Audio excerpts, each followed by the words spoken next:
ഇന്നത്തെ ഈ വീഡിയോ എന്ന് പറയുന്നത് ബൈ ചാൻസിലാണ് ഞാൻ ഇന്ന് ഒരു ന്യൂസ് കണ്ടത്. അതായത് കുറച്ച് ദിവസങ്ങൾ കൊണ്ടേ നമ്മൾ ഈ ന്യൂസ് കാണുന്നതാണ്, വേറൊന്നുമല്ല. ഇറാൻ ഇസ്രായേൽ യുദ്ധത്തെക്കുറിച്ചാണ് പറയുന്നത്. അത് പറയാൻ കാരണമുണ്ട്. എന്തെന്ന് വെച്ചാൽ മറ്റ് രാജ്യങ്ങൾ തമ്മിലുള്ള യുദ്ധം പോലെ ആയിരിക്കില്ല ഇറാൻ ഇസ്രായേൽ യുദ്ധം. അതായത് ഇറാൻ ഇസ്രായേൽ യുദ്ധം തമ്മിൽ ഉണ്ടായാൽ പിന്നീട് ലോകത്തുണ്ടാകുന്ന അതിൻ്റെ ഒരു ഔട്ട്കം എന്ന് പറയുന്നത്. കാരണം നമുക്കറിയാം, മുൻപ് പല യുദ്ധങ്ങളും ഉണ്ടായിട്ടുണ്ട്. ഇപ്പോൾ തന്നെ റഷ്യ ഉക്രൈനൊക്കെ ആക്രമിച്ചിട്ടുണ്ട്. അതുപോലെ തന്നെ അതിൻ്റെ ഔട്ട്കം കുറേ രാജ്യങ്ങളൊക്കെ അത് സഫർ ചെയ്തിട്ടുണ്ട്. അത് സാധനങ്ങളുടെ വില വർദ്ധിച്ചതാണെങ്കിലും പെട്രോളിൻ്റെ വില വർദ്ധിച്ചതാണെങ്കിലും ഒക്കെ. പക്ഷേ ഇറാൻ ഇസ്രായേൽ യുദ്ധം എന്ന് പറയുന്നത് അതൊന്നും ആയിരിക്കത്തില്ല. അതിനേക്കാൾ വലിയൊരു ഔട്ട്പുട്ട് ആയിരിക്കും ഈ ലോകത്ത് അതിൻ്റെ ആഫ്റ്റർ ഇഫക്റ്റ് എന്ന് പറയുന്നത്. അതെന്തൊക്കെയാണെന്ന് നമുക്കൊന്ന് നോക്കാം. ഏറെക്കുറെ നിങ്ങൾക്ക് അറിയാവുന്ന കാര്യങ്ങൾ തന്നെയാണ് ഞാൻ ഈ പറയുന്നത്. ഇതിനു മുൻപ് പല രാജ്യങ്ങളും യുദ്ധങ്ങളുണ്ടായിട്ടുണ്ട്. അപ്പോൾ തന്നെ മറ്റ് രാജ്യങ്ങളെ, അതായത് ഒരു രാജ്യം ഒരു കൊച്ചു രാജ്യത്തെ ആക്രമിക്കുന്നു എന്ന് കരുതുക. വലിയ ആയുധബലമുള്ള ഒരു രാജ്യം ഒരു ചെറിയ രാജ്യത്തെ ആക്രമിച്ചാൽ ഉടനെ തന്നെ അവർക്ക് കീഴ്പ്പെടുത്താൻ പറ്റുമായിരുന്നു. പക്ഷേ ഇപ്പോൾ അങ്ങനെയല്ല, കാലം മാറി. കാരണം ഇപ്പോൾ ആ കൊച്ചു രാജ്യങ്ങളെ പോലും പല രാജ്യങ്ങൾ സപ്പോർട്ട് ചെയ്ത് കൊടുത്ത് ആയുധങ്ങളും അതുപോലെ തന്നെ മറ്റ് കാര്യങ്ങളുമൊക്കെ നൽകി അവരെ സഹായിക്കുന്ന ഒരു സംവിധാനത്തിലേക്ക് എത്തിയിരിക്കുകയാണ്. കാരണം അത് അവർ വേറൊന്നും കൊണ്ടല്ല അത് ഉദ്ദേശിച്ച് ചെയ്യുന്നത്. കാരണം ഈ രാജ്യങ്ങളുടെ സാമ്പത്തികമായിട്ടുള്ള ആ ഉയർച്ചയെ പ്രതികൂലമായി ബാധിക്കണം എന്നുള്ള രീതിയിലാണ് ഈ രാജ്യങ്ങൾ ചെയ്യുന്നത്. ഞാൻ ഈ വീഡിയോ ചെയ്യുന്നത് തന്നെ സത്യത്തിൽ ആരെയും സപ്പോർട്ട് ചെയ്തോ, ഒരു രാജ്യത്തെയും സപ്പോർട്ട് ചെയ്തോ അല്ലെന്നുണ്ടെങ്കിൽ ഒരു രാജ്യത്തെ താഴ്ത്തിക്കെട്ടിയോ അല്ല. അവരിലുള്ള എന്തൊക്കെയാണ് എന്നുള്ളത് ആണ് ഞാൻ ജസ്റ്റ് ഒന്ന് ഡിസ്കസ് ചെയ്യുന്നത്. നമുക്കറിയാം, റഷ്യ കയറി യുക്രൈനെ ആക്രമിച്ചിട്ട് ഇതുവരെ അവർക്ക് പൂർണ്ണമായിട്ടും വിജയം കൈവരിക്കാൻ പറ്റിയിട്ടില്ല. വേറൊന്നും കൊണ്ടല്ല, അവർക്ക് വേണമെങ്കിൽ ഒറ്റ നിമിഷം കൊണ്ട് ആണവായുധം എടുത്ത് പ്രയോഗിച്ച് യുക്രൈനെ തീർക്കാവുന്നതേ ഉള്ളൂ. പക്ഷേ അത് ചെയ്യില്ല അവർ. കാരണം അത്രയ്ക്ക് സിമ്പിളായിട്ട് അവർ ചെയ്യേണ്ട കാര്യമില്ല. കാരണം പതുക്കെ അത് എന്താ പറയുന്നത്, നാറ്റോയിൽ അംഗത്വം എടുക്കാൻ വരുന്ന യുക്രൈൻ്റെ ആഗ്രഹത്തെയാണ് റഷ്യ തടഞ്ഞുകൊണ്ട് ആ ഒരു യുദ്ധത്തിലേക്ക് കാര്യങ്ങൾ നയിച്ചത്. പിന്നെ അതിൻ്റെ ആവശ്യമില്ല എന്നുള്ളത് മനസ്സിലാക്കിയാണ് റഷ്യ പതുക്കെ പട്ടാളക്കാരെ ഇറക്കി ആ ഭാഗം കുറേയൊക്കെ പിടിച്ചെടുത്ത് അങ്ങനെ നിൽക്കുന്നത്. വേറൊന്നുമല്ല, റഷ്യക്ക് പറ്റാഞ്ഞിട്ടല്ല. കാരണം ഏറ്റവും കൂടുതൽ അമേരിക്ക ഉൾപ്പെടുന്ന നാറ്റോ രാജ്യങ്ങൾ ചേർന്നാൽ പോലും റഷ്യയുടെ കയ്യിലുള്ള ആണവായുധത്തിൻ്റെ അത്ര പോലും വരില്ല. റഷ്യയുടെ കയ്യിലാണ് ഏറ്റവും കൂടുതൽ ഈ ലോകത്തെ ആണവായുധം ഏറ്റവും കൂടുതലുള്ളത്. അത് കഴിഞ്ഞിട്ട് 2ാം സ്ഥാനം മാത്രമാണ് അമേരിക്കയ്ക്കുള്ളത്. പക്ഷേ ഫൈറ്റർ ജെറ്റുകളുടെ കാര്യത്തിലൊക്കെ അമേരിക്കയാണ് റഷ്യയേക്കാൾ മുന്നിൽ. അപ്പോൾ ഇങ്ങനൊരു യുദ്ധം ഉണ്ടാകുമ്പോൾ വലിയ രാജ്യങ്ങൾ ഈ ചെറിയ രാജ്യങ്ങളെ സപ്പോർട്ട് ചെയ്ത് കൊടുക്കുന്നു എന്നുള്ളതാണ് നമുക്ക് മനസ്സിലാക്കാൻ പറ്റുന്ന ഒരു കാര്യമെന്ന് പറയുന്നത്. ഇപ്പോൾ തന്നെ റഷ്യ യുക്രൈൻ യുദ്ധം ഉണ്ടായപ്പോൾ തന്നെ സാധനങ്ങളുടെ വില വർദ്ധിച്ചു, പെട്രോളിൻ്റെ വില വർദ്ധിച്ചു. അത് നമ്മുടെ രാജ്യത്താണെങ്കിലും മറ്റു രാജ്യങ്ങളിലായാലും അതിന് ആ സാമ്പത്തികമായിട്ടുള്ള പല കാര്യങ്ങളിലും അത് കയറി വളരെ വലിയൊരു ഇമ്പാക്റ്റാണ് അതിലുണ്ടായിട്ടുള്ളത്. അതുപോലെ തന്നെ ഇപ്പോൾ ലോകമെന്ന് പറയുന്നൊരു ഭീഷണിയിൽ ഇങ്ങനെ നിൽക്കുകയാണ്. 2 പ്രബലരായിട്ടുള്ള രാജ്യങ്ങളാണ് മുഖാമുഖം ഇങ്ങനെ വന്നിരിക്കുന്നത്. ഒന്ന് ഇറാനും പിന്നെ ഒന്ന് ഇസ്രായേലും. പഴയ ഇറാനല്ല ഇപ്പോഴത്തെ ഇറാൻ എന്ന് പറയുന്നത്. കാരണം advanced technology, most dangerous weapons എല്ലാം ഇപ്പോൾ ഇറാൻ്റെ കയ്യിലുണ്ട്. ആണവായുധങ്ങളുണ്ടെന്ന് വരെയാണ് പറയുന്നത്. അതോടൊപ്പം തന്നെ ഇസ്രായേലും അത്ര മോശക്കാരല്ല. ഇസ്രായേലിൻ്റെ കയ്യിൽ ഏറ്റവും കൂടുതൽ ആണവായുധം അവരുടെ കയ്യിലുണ്ട്.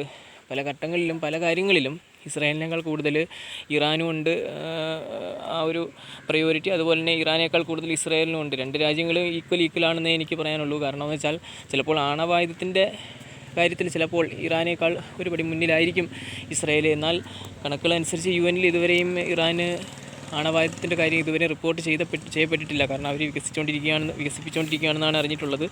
എന്നാൽ തൊട്ട് അവർ വികസിപ്പിച്ചു എന്നും പറയുന്നുണ്ട്. അതോടൊപ്പം തന്നെ അമേരിക്കയുടെ ഉപരോധം നിലനിൽക്കുന്നുണ്ട്. അത് വകവയ്ക്കാതെയാണ് ഇറാൻ ഇപ്പോഴും ആണവായുധം നിർമ്മിച്ചുവെന്നും പറയുന്നുണ്ട്. അപ്പോൾ ഇതൊക്കെയാണ് ഈ ആണവായുധങ്ങളുടെ കാര്യത്തിൽ ഇവരെ രണ്ടുപേരെയും ഒന്ന് കമ്പയർ ചെയ്യുമ്പോൾ നമുക്ക് മനസ്സിലാക്കാൻ പറ്റുന്നത്. അതുപോലെ തന്നെ ഫൈറ്റർ ജെറ്റുകളുടെ കാര്യത്തിൽ ഏറ്റവും കൂടുതൽ ഇസ്രായേലിനാണ് കൂടുതലുള്ളത്. ഇറാന് അമേരിക്കയേക്കാൾ കുറവാണ്. അതുപോലെ തന്നെ എന്നാൽ അതിനേക്കാൾ കൂടുതൽ കാലാൾപ്പട ആർമി എന്ന് പറയുന്നത് ഫോഴ്സ് ഏറ്റവും കൂടുതൽ ഇറാനാണ് കൂടുതലുള്ളത്. ഇസ്രായേലിന് വളരെ കുറവാണ് അവരെ വെച്ച് നോക്കുമ്പോൾ. അതുപോലെ തന്നെ ആർട്ടിഫിഷ്യൽ ഇൻ്റലിജൻസിൻ്റെ കാര്യത്തിൽ ഇസ്രായേലിന് കുറച്ചുകൂടെ മുൻതൂക്കമുണ്ട്. പക്ഷേ ഞാൻ മുമ്പേ പറഞ്ഞല്ലോ, ഒരു രാജ്യത്ത് ഒരു യുദ്ധമുണ്ടായാൽ പല വലിയ രാജ്യങ്ങളും ഇവരെ സപ്പോർട്ട് ചെയ്യുന്നൊരു അവസ്ഥയുണ്ട്. അത് വേറൊന്നും കൊണ്ടല്ല, ഏറ്റവും വലിയ ശക്തികളാണ് നമുക്കറിയാൻ, ഒന്ന് അമേരിക്ക, ഒന്ന് റഷ്യ എന്ന് പറയുന്നത്. ഏതെങ്കിലും 2 രാജ്യങ്ങൾ തമ്മിൽ യുദ്ധമുണ്ടായാൽ അവർ ആ സമയം നോക്കി ഓരോ രാജ്യത്തെ അവർ സപ്പോർട്ട് ചെയ്യും. പക്ഷേ ഈ വലിയ ശക്തിമത്തായിട്ടുള്ള ഈ രാജ്യങ്ങൾ ഒരിക്കലും മുഖാമുഖം ഏറ്റുമുട്ടില്ല എന്നുള്ളതാണ് വേറൊരു സത്യം നമ്മൾ മനസ്സിലാക്കാനുള്ളത്. അതുപോലെ തന്നെ ഇപ്പോൾ നിൽക്കുന്ന ഇറാൻ ഇസ്രായേൽ യുദ്ധം എന്ന് പറയുന്നത് എത്രയും പെട്ടെന്ന് തീരട്ടെ എന്ന് നമുക്ക് എല്ലാവർക്കും നമ്മളെല്ലാവരും പ്രതീക്ഷിക്കാം. അതുപോലെ എല്ലാവരും അതിനുവേണ്ടി പ്രാർത്ഥിക്കാം. കാരണം മറ്റ് രാജ്യങ്ങൾ പോലെ ഇതുവരെ ഉണ്ടായിട്ടുള്ള ഒരു യുദ്ധം പോലെ ആയിരിക്കില്ല ഇറാൻ ഇസ്രായേൽ തമ്മിലൊരു യുദ്ധമുണ്ടായാൽ. കാരണം രാജ്യങ്ങളെല്ലാം രണ്ട് ചേരിയാവും, രണ്ട് ധ്രുവങ്ങളിലാവും. അമേരിക്ക ഉൾപ്പെടുന്ന രാജ്യങ്ങൾ, അതുപോലെ യൂറോപ്യൻ രാജ്യങ്ങളൊക്കെ ഒറ്റക്കെട്ടായി ഇസ്രായേലിൻ്റെ കൂടെ നിന്നെന്ന് വരും. അതുപോലെ തന്നെ എന്താ പറയുന്നത്, ഏറ്റവും കൂടുതൽ പറയുന്ന രാജ്യങ്ങളാണ്, ഏറ്റവും കൂടുതൽ വെപ്പൺസ് ഉള്ള രാജ്യങ്ങൾ എന്ന് പറയുന്ന ഗണത്തിൽപ്പെടുന്ന ഒന്ന് അമേരിക്ക, അതുപോലെ തന്നെ ഇസ്രായേൽ, ഫ്രാൻസ്, ബ്രിട്ടൻ, ഇവരെല്ലാം ഒരു ചേരി നിൽക്കും. അതുപോലെ തന്നെ റഷ്യ, ഉത്തര കൊറിയ, ചൈന, ഇറാൻ എന്നീ രാജ്യങ്ങളൊക്കെ വേറൊരു ചേരിയില്ല. പ്രബലരായിട്ടുള്ള രാജ്യങ്ങൾ, അത് വെപ്പൺസ് കൊണ്ടായാലും എണ്ണ സമ്പത്ത് കൊണ്ടുള്ള രാജ്യങ്ങളിൽ രണ്ട് ധ്രുവങ്ങളിലേക്കാവും.